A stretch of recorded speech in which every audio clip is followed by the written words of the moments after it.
So welcome back to the channel. My name is Chris and I'm a gorilla in the wrist. Today we're looking at this Addiesdive AD2079 and trying to ask one simple question. Can you get a decent watch for 33 quid? Let's find out.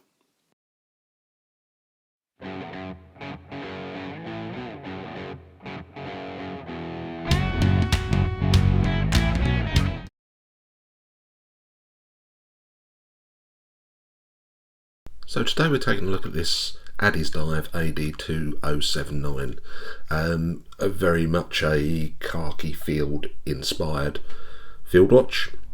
I picked it up for the frankly ludicrous price of £33. We'll get onto that in a little bit, but let's, as a starter for 10, let's just run through the dimensions and specifications. So we have a 36mm dive width. The lug-to-lug on this is 46mm. Lug width itself is 19mm. You want to bet we're coming back to that later on, but it's only 12mm thick. Houses the Seiko VH31 movement and hence a really nice sweep. Has K1 mineral crystal, 100 meters of water resistance, which seems fairly sensible, and weighs in at a fairly light 53 grams. In terms of what you get for your money, I think what I would say is you get this really nice field watch. It's got a really good sandblasted finish on it. It has this domed mineral crystal, but the finishing on it is really good. Now I've stuck it straight on a leather strap just because I'm going through a leather strap phase at the moment, but it did come up on a, let's just show you what it came on. So it did come on this really good NATO strap. I think you have to give them immense credit because this is not a cheap strap, and they've made sure that the furnishings really do tie in with that sandblasted look. So albeit that I switched it out almost immediately onto a Vario strap, you don't need to read anything about the quality of the strap that it is supplied on, because actually it's pretty decent for the money. It is a gorgeous colour. I really like this blue. It's a very simple dial. So we have triangle at the 12. We have a minute track all the way around the outside. We have Arabic numerals from 1 to 11. We have Addiesdive in that sort of italic stylized font, and then 100 meters water resistance below the pinion.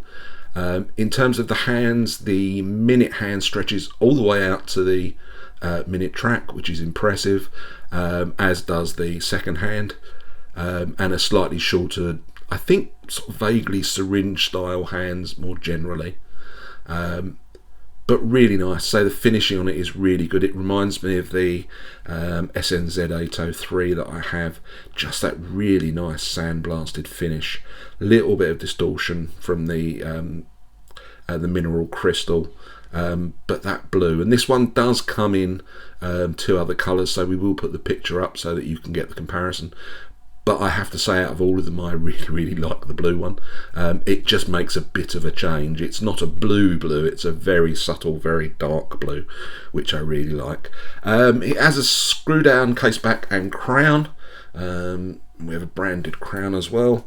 The caseback with that slightly incongruous Addiesdive logo, but we have 100 meters of water resistance and a screw down case. And that's essentially the watch. This is a very simple one. Let's get into likes and dislikes.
So we're going to start with the dislikes on this one, and I'll start with the size, which may seem a little bit unfair. At 36mm, this is probably on the boundary of what I can get away with wearing without it looking ridiculous.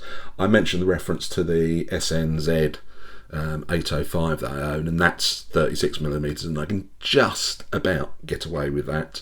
So I think size, if you are a gorilla like myself, may be a slight issue. This is at the borders of what I think you can probably get away with.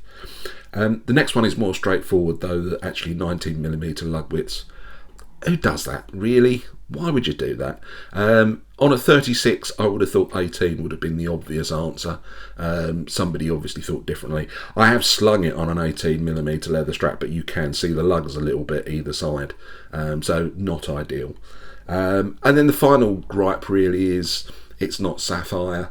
I suppose what I could argue, and is arguable I guess, is that actually a decent mineral or an acrylic, domed acrylic, and it is a nice domed acrylic that it's got on it, domed mineral, is period appropriate for this style of watch.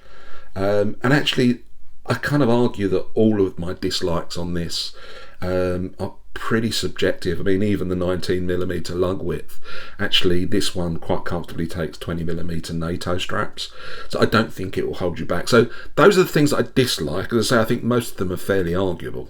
So let's talk about the likes and the greats on this watch. I think you have to start with the colour of that dial, which is just gorgeous. I'm going to try and zoom in and get a better sense of the colour. It's gorgeous. I don't know if I would call this a petrol blue, but it is stunning, absolutely stunning. It's subtle, it doesn't hit you in the face, but when the light catches it just right, it is brilliant. I mean, absolutely gorgeous. So that's superb. You will have seen the Lume shot. The Lume on this for a £33 watch is amazing.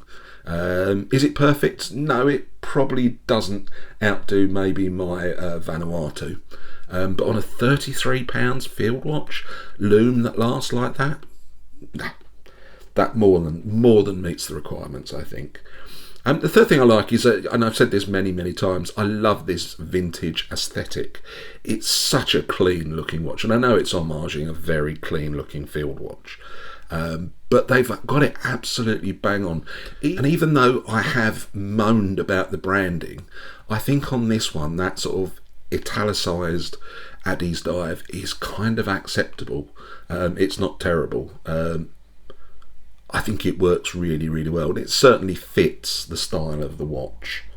The other thing that I really like, and I'm a big fan of the VH31 movement, is being the absolute archetype pick it up and go, grab and go watch. And just the sweep of that second hand is really good. And it does make the watch, the whole appearance, the sandblasted finish, the simplicity with which it's delivered, does make this look like a much more expensive watch. I mean, seriously, much more expensive watch. So for me, I really like this. I really like enjoying it.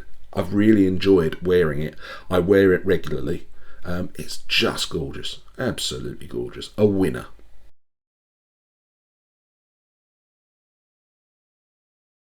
Right, so I'm going to have a go wrapping this one up. This shouldn't take long. We started off asking the question, could it be any good for £33? And the unequivocal answer to that is yes it is. In fact, I think this is good at £100. I genuinely think this is a fantastic watch. At £33, it's an absolute steal. What's wrong with you? Go and buy one now. I enjoy watching it. Even the NATO strap that it came on is perfectly usable. As I said, I've got a bit of a thing for decent leather straps at the moment, and it works really well. Again, I think the colour of that petrol blue against the that sort of cinnamon brown Vario strap works really well. And again, I think the style of the strap is very in keeping with the period looks that it's going for. But no, this even my dislikes about this watch are fairly minor. And I would struggle. The only thing I would ask for is sapphire crystal. That's the only change I would make to it. The rest of it, no, this is pretty much bang on. So that's it for me.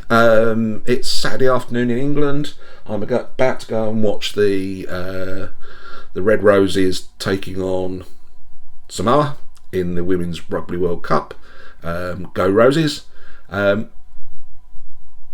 Lots more to come. I've had 4 watches turn up from AliExpress this week, one of which I am going to give away, so please stick around.